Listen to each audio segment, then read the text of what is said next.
একদিনে ১০১ জন পুরুষের সঙ্গে বিছানায় সময় কাটিয়েছেন OnlyFans celebrity Lily Philips.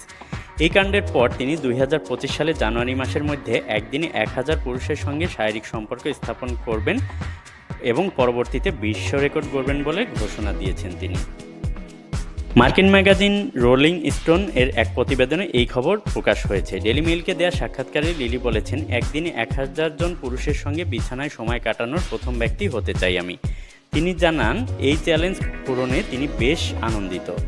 গত ১৫ই ডিসেম্বর তিনি ৩০০ জনের সাথে থাকার পরিকল্পনা করেছেন, যা তার একটি বড় প্রস্তুতি। তিনি এটিকে ম্যারাথনের সঙ্গে তুলনা করে বলেছেন, এটি ম্যারাথনের মতো। আগের রাতে পাস্তা খেয়ে শক্তি সঞ্চয় করেছি। ২০০১ সালে ইংল্যান্ডের ডার্বিশায়ারে জন্মগ্রহণ করেন লিলি। ধনী পরিবারে বেড়ে ওঠেন।